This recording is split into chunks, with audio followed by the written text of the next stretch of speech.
Welcome back to the Beauty Lab podcast. This is episode 18. I'm Velia, your host. This is my co-host Monina. And today we are interviewing our friend Abby Young from Abby Young Styling.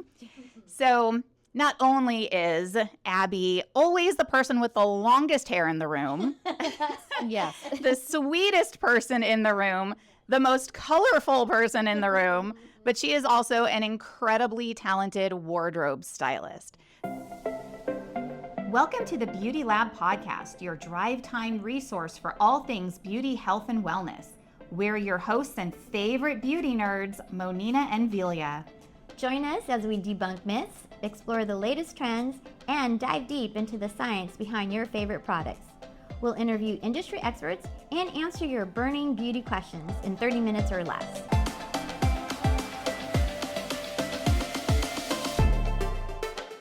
So Abby, can you tell us a little bit about yourself? Yeah, so I am a fashion stylist and I work with both men and women in the personal and commercial atmosphere. So that means when we're working with our personal clients, we do anything from closet edits to personal shopping, personal styling, color analysis. We can do virtual and done for you in-home services.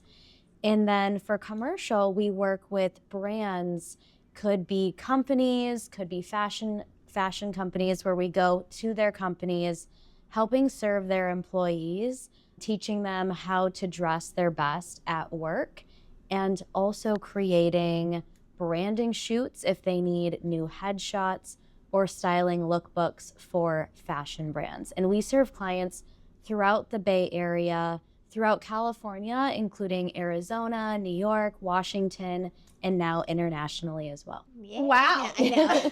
Yeah. I thought I was impressed before we started talking. That's all she does. Yeah, anything else you do, Abby? Yeah. Abby's amazing, and we've seen her. We work with her a lot when she talks about the branding shoots. It's so fun having her there. It really does elevate people's looks. Okay, so we do have a couple questions for you today. Yeah. So the first question is, what are some key elements to styling that most people don't know about? Yes, key elements. I would say first and foremost, it's so important to have a strong foundation in your wardrobe. Mm-hmm. Everyone needs that base that they can jump off from, whether you like a capsule wardrobe or one-off different outfits. It's important to have a foundation. So when I say foundation, we're talking about a great good pair of sneakers, a go-to pair of heels, your go-to pair of boots, a black pair of pants, some basic solid color t-shirts, a great go-to dressy jacket, a great go-to day-to-day jacket. So it's really important to have those key foundations in your wardrobe. Wow. I'm like doing a checklist in my head. I'm going, I have maybe two of those things. I have t-shirts. Yes. I don't have t-shirts. We might have to talk about this. A question though, I just thought of, you said your key foundation and then capsules. Is a capsule different? Yes, that's such a great question. Okay. So I would say about 50% of our clients prefer a capsule wardrobe. That means that they have anywhere from 30 to 80 pieces that all work interchangeably in their closet. Oh. So everything mixes and matches. Everything is intentionally shopped for. And that way this person can just go into their closet, pick out a pair of pants, t-shirt, and jacket, and know that it automatically works together. Oh, I like Yeah, where some of our clients, they do like that aspect, but they also like more one-off pieces that may only work with one or two outfits and not be as interchangeable. Got it. I feel like that's 100% of my wardrobe. Is it? Yeah. Yeah, it's like, okay, I have this dress that works with these shoes, Yeah. but I have nothing else that works with those shoes or, Well, I just realized something then. That's another reason they want to hire someone like you. Like if you're going on a long trip, put together a capsule. That way you don't have to overpack and you'll know everything's going to work together. 100%. You're exactly right. A lot of people, like I saw a client yesterday, she wants a capsule. We're going to have to do a closet edit and start from scratch. And same with vacation. It's perfect for packing because then you don't overpack. Mm-hmm. You know that things work together. That's so great. Yeah. Yeah, that takes like all the thinking and the energy and the stress from packing because you know everything's going to work together anyways. Exactly. I love that idea. Yeah, that's like a dream come true. Yeah. I'm like thinking of my next vacation going like, Yes. I know. Yeah, that does really help you from overpacking. Exactly. And then you have all these different things that, like you said, work together and you don't look like you've worn the same thing twice because that's something that You worry about. when you're going away for a couple weeks or something, you're like, oh, I have to find somewhere to do laundry or whatever. Right. So that, like you said, it's a no-brainer. It doesn't matter what you brought. They're all going to work together anyways. I love that. Exactly. Okay. Well, the next question is, what are some of the biggest mistakes people make? Yes, I love this question. And this kind of feeds into like the key elements of styling as well. I feel like, firstly, a lot of people think that working with a wardrobe stylist is only for celebrities. And that's a myth. We are here to serve all of our clients. We offer so many different packages and services from virtual to done for you, can fit a lot of different budgets and finances. Secondly, it's so important to tailor your clothes. I think a lot of people think, oh, since I'm shopping at the mall, this shirt should automatically fit my body and I should be able to wear it tomorrow. Or same with a dress or pants. But the reality is brands are making clothes that are different and based off of different body shapes, different heights. So when you're purchasing clothes, one of the biggest mistakes is not tailoring your clothes because you can look so much more polished if you take the extra step to get it tailored and have it look like you bought it off the rack and it actually is meant to fit your body right away. I'd also say steaming your clothes is a huge one. I think a lot of people do not iron. Steamer? Yes, or steam, or they think ironing is old-fashioned. But you can buy a steamer off Amazon. I think my favorite one is like $20. I travel with it. I bring it on fashion shoots to clients' houses. It literally takes just a couple minutes to steam the wrinkles out of your clothes. And that, again, can just help you look more polished, look like you took that extra time and you care about your appearance, because then people are going to perceive you even better. We're going to find out what steamer Abby recommends, and I will link it in the show notes. Yeah, absolutely, because I need one. I don't even have one. But yeah, you're right. Yeah, there is a trick. If you don't have a steamer and iron, you can steam up like a super hot shower. That has never worked for me. Oh, you've tried it. Yes. Maybe it depends on the material. Probably. It could. too, It yeah. could. Yeah. Men's dress shirts, I've seen it work. So you mentioned how different designers cater to different like body types. Now that is something I learned, in my opinion, way too late in life. Like I think I was probably 30 when I learned that. But it made so much sense because one mistake that I feel like I make out of just, whatever, ego, I guess, is like I'll try on a pair of pants or whatever from one designer in the size that I feel like I deserve to be in. Yes. Not necessarily the size that I should be. Yes. But if it doesn't fit, like it's too tight, there is a 0% chance I'm going to go buy a bigger size and get it tailored, which is stupid and immature and dumb on my part. But that's probably, I'm not alone, I'm sure, because I've even done that thing to myself where I'm like, you don't deserve this dress until you're skinny enough to fit into it or whatever. You know what I mean? So how much of that do you come across? That is so common. I feel like another mistake that I see with clients is hanging on to clothes that they no longer wear. When we go in to do closet edits, we'll see clothes from 10 years ago, even further. Guilty. Yeah. And they fit into this one. exactly. Or maybe it's sitting in their closet because they didn't realize it's not their color, but intuitively they're just not drawn to wearing it.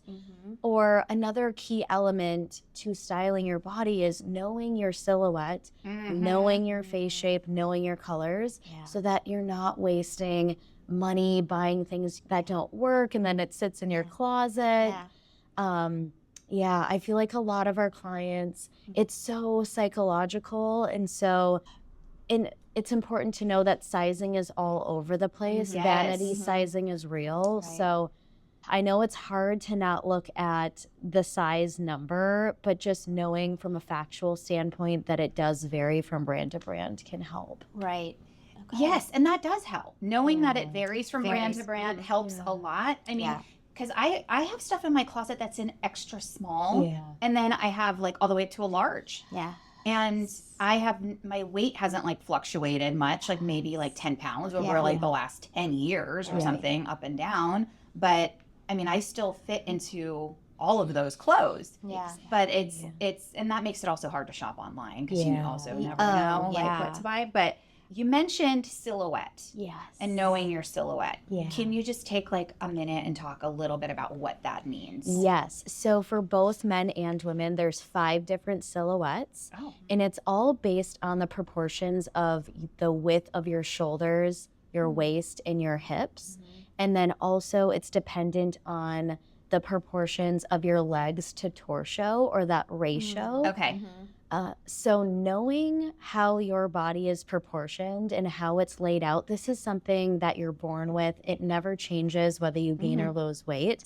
It's all based on how your bone structure is, where your body deposits fat. That can be key to styling because the ideal would be a balanced figure. So when you're thinking of the women's shape, balanced would be an hourglass. The hip to shoulder ratio is the same and the waist indents, but not everyone is born like that. So then we can use different styling tricks and different silhouettes of items to help create that hourglass balanced figure for all body types. Yeah, and that totally makes sense because sometimes I'll look at someone who's bigger than me, you know, bone structure, maybe a little thicker in the middle, but they're wearing something that is perfect for their silhouette and they look so good. And then I go to try to wear that same thing and it looks terrible on me. Yes. You know, and I'm like, but I'm smaller than them, but it just didn't fit my silhouette. Yes. Yeah. Exactly. One other thing that I want to share with you guys is that trends aren't for everyone. Yes. I think trends come in, they market it so you think that they should work on everyone, but they really don't. So know that even though wide leg jeans have been so popular, they're not For everybody. for everybody. Yeah. Yeah. Yeah. So similar to kind of going back to silhouette, similar to haircuts, we talk a lot about silhouette. I never actually use the word silhouette because it's not really a word that's thrown around a lot on TikTok, on Instagram or whatever when it comes to hair. But that is what we're looking at. We're looking at the silhouette. Like when I'm creating the haircut. Yes. If and you're talking similarly to what you said about the ideal or the goal is to balance and kind of create that hourglass. Meaning, like, if you have larger hips, then you would be kind of trying to make those look smaller, make the top look a little bit bigger, so then it balances everything out, right? So same thing with, like, a round face or a square face. And the goal being to create more of an oval shape. So we create the silhouette and the haircut around, you know, are you going to have a side bang? Are you going to have no bangs? Are you going to have face framing layers? Are you going to have a straight across bang? Like all of those kinds of things to balance. It's always about balance. Exactly. I love that you brought that up. That's so fun. We look at face shapes when it comes to necklines too in coordinating. Oh yeah. Like I look so bad in certain, I mean, I know a lot of people do too, but in like V-neck, I hate V-neck. I love the square neck. Like I love the V-neck. Yeah. So yeah, that's really cool. That's cool. wow. Okay.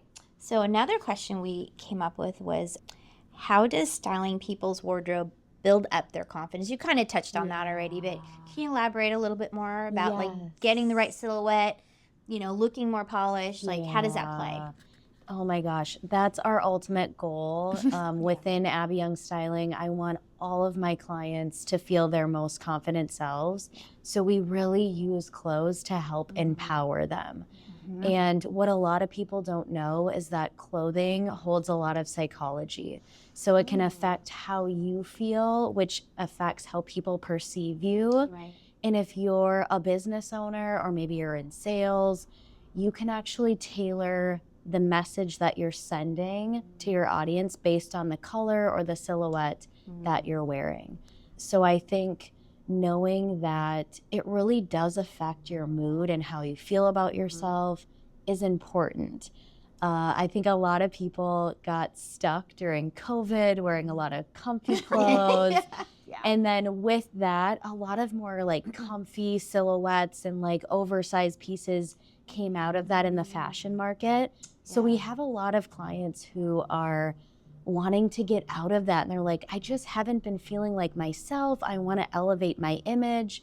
So that's a true testament to how it's affected their psyches and their confidence. So when you do branding sessions, I know that you will actually meet with them prior. You might even go shopping for them, and you'll actually choose pieces that maybe go with the brand, right? Or the messaging. Is that right? You're exactly right. Yeah, when we style clients for their branding shoots, we'll make sure that it's in line with their aesthetic, their branding colors, that it's going to look good on their website. And we want the colors to not only align with their branding colors, but hold the symbolism that they're trying to convey to their audience. So if they're selling something, they want to convey trust, then blue can be a great color. Or if it's a long-term relationship like a therapist, then wearing browns, which symbolizes supportiveness and stability, reliability, can be a great color.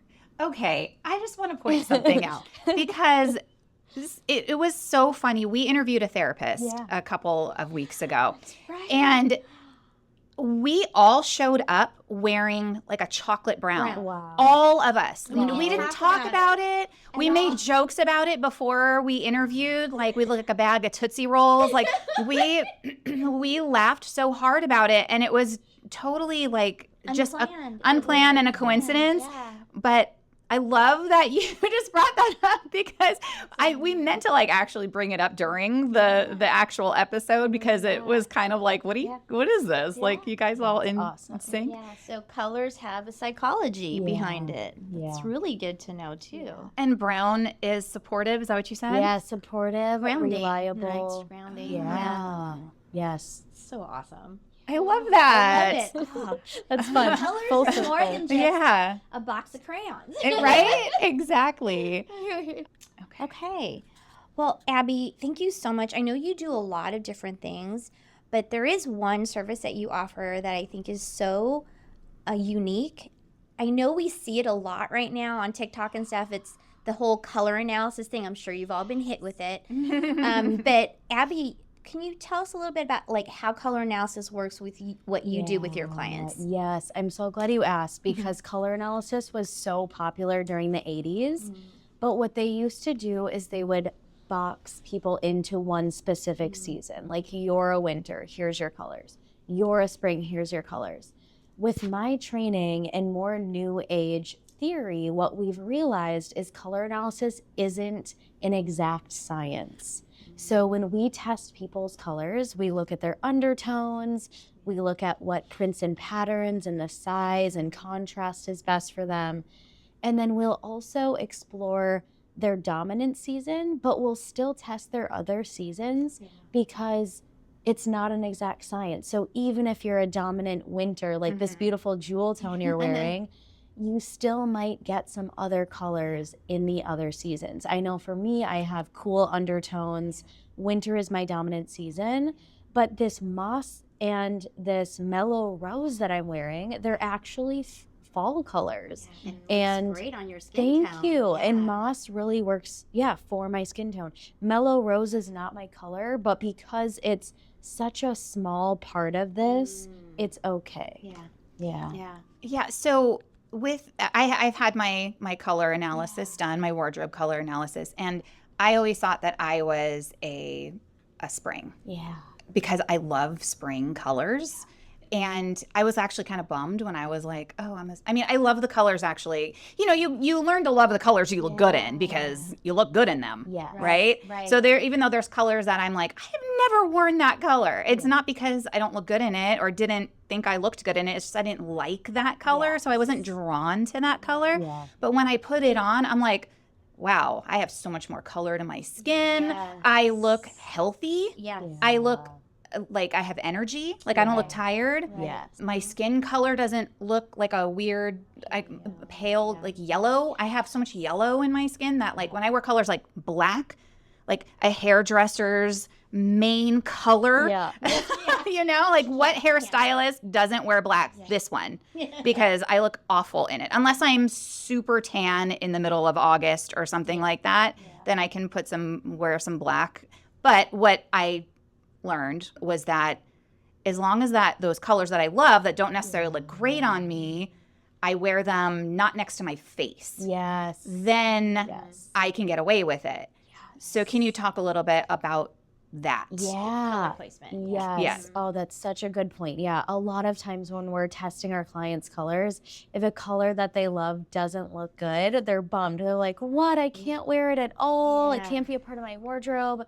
That's false. So if a color doesn't look as good, it could be a small part of a printer pattern. Yes. Or it can be on the lower half of your body. So everything that we're testing matters most closest to your face. Or for instance, if you find out that lavender doesn't work, but you have a ton of lavender in your closet and you don't want to just get rid of it all, then we would recommend pairing it with a jacket color that does look good. Or one other piece is if it's a lower cut top, or let's say you want a bright pink fuchsia swimsuit and it's not necessarily the best color, because it's going to be lower cut from your face, as long as it's not a high neck swimsuit, then it's going to be okay. It's not going to affect your face as much. Unless someone's like deliberately comparing your skin tone and the color. Your hand looks a little jaundiced. Yeah. I just thought of another thing that I learned from you because I did get my colors done by you.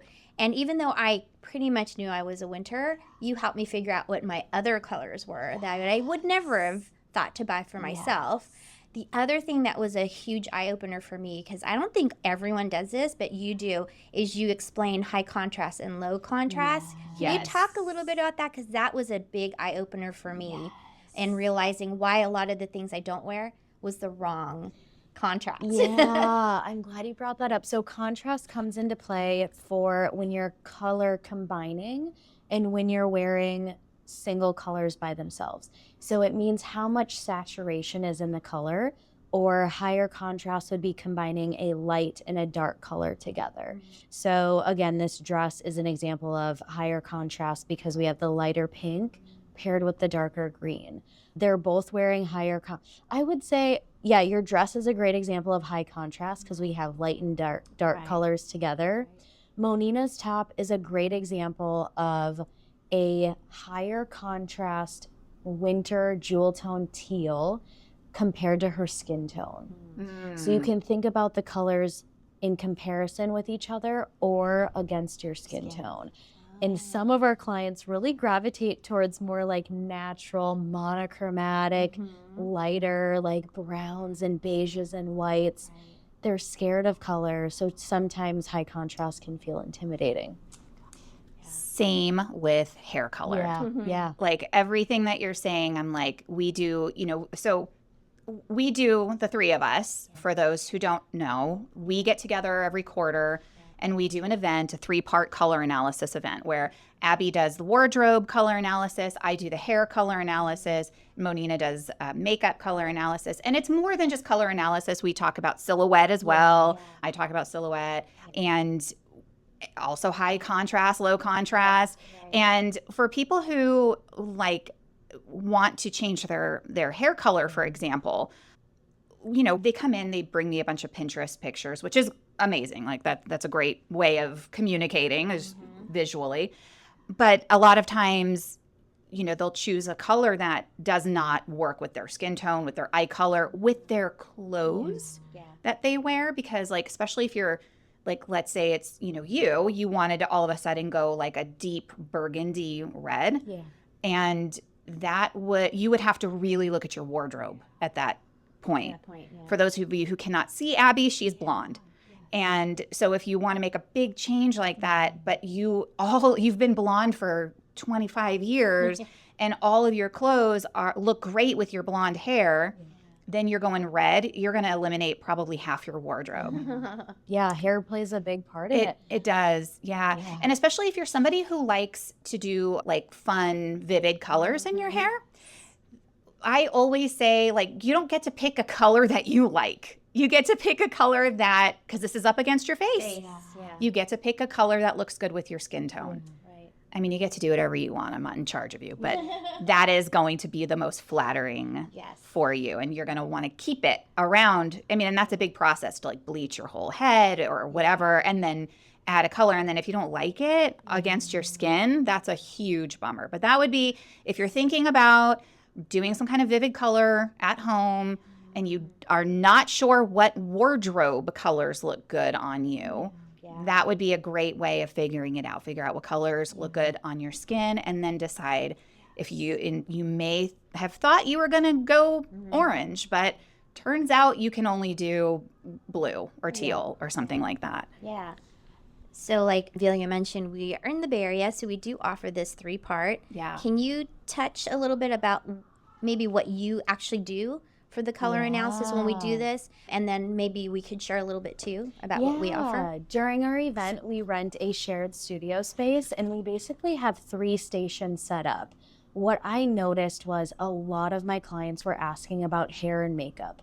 And while my analysis lends to giving them hair and makeup recommendations, it's not specific. And so that's why we invented this 3-part color analysis event. So we have Monina and Velia, who've been in the business for 25 plus years.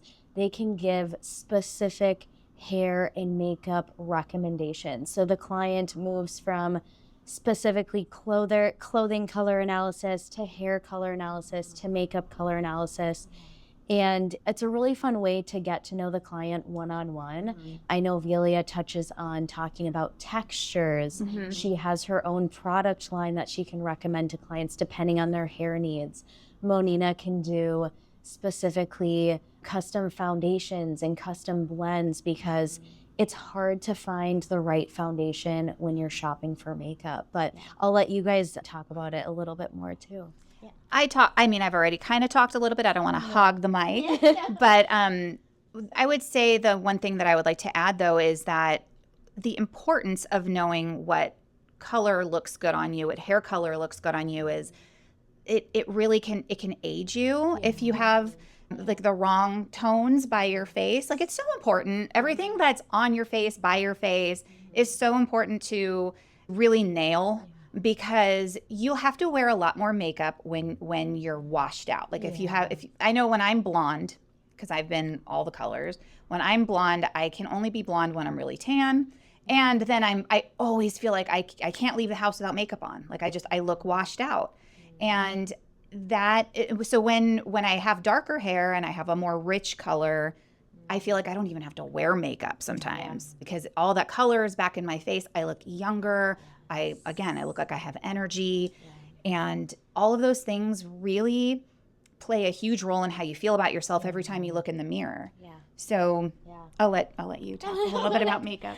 So for me, doing the 3-part color analysis, really it's just utilizing all of our tools to help you look the best you can be. Because at the end of the day, if you look in the mirror and you don't like what you see, right? It really plays into how you feel that day, how you interact with people, your confidence level, like you were just saying. So just going day to day, your life just feels more enriched. Yeah.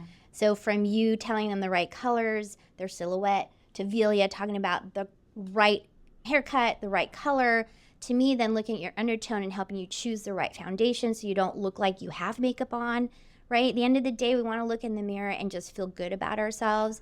And there's so many trends out there. You walk into Sephora, it's like so hard to choose. And you don't really know if you can even really listen to what the salesperson's telling you, because you don't know if they're really giving you the right advice. But coming to our analysis, then I can help with the foundation. There's looking at your skin tone. There's a right lip color for you. There's a right cheek color. And like you were saying, sometimes it could just be something as easy as a lip color that lifts your day because it makes everything look put together. You look in the mirror, you love how your skin's looking, your hair's looking, the clothes you're wearing. So yeah, it's a way of self-loving yourself, self-care, and just with mental illness the way it is these days, I really think coming to something like this would really lift up your spirits and help you day to day, just make yourself feel better about yourself, and it's not vanity. I always tell people what we do is not vanity. What we do is just helping you feel and look like the best version of yourself. Yes. So I'm so glad you said that. Yeah. We make it the least intimidating as possible. We're here to support you. We're your cheerleaders. We want you to feel and look your best. Yeah. This was so fun. Thank you so much for being here. Did you want to add something? No. Do you have any final thoughts, Abby? This was so fun. I feel like I could go on. We might have to do like a part 2. Right. Yeah, we can absolutely do a part 2. Definitely do a part 2. Yeah, and actually, if you guys have any questions for Abby or you want us to elaborate a little bit more about what she does, what this whole color analysis thing is, please let us know. We'd love to bring her back. So if you have a specific question, please leave in the comments. So, Abby, if people are looking for you and they want to find you and they want to work with you, what is the best way to do that? Yes, I would say follow us on Instagram at Abby Young Styling. Same with TikTok and LinkedIn. You can shoot me an email at abby@abbyyoungstyling.com. Find us on our website, abbyyoungstyling.com. I have a portfolio there. If you go to the website, you can grab our free style guide. And we also have a style quiz coming soon as well. Oh, yay! That'll be amazing. And we will link everything she just said in the show notes. Thank you guys so much for hanging out with us again week after week. I'm Velia. I'm Monina. And I'm Abby. And until next time, keep experimenting with your fashion routine.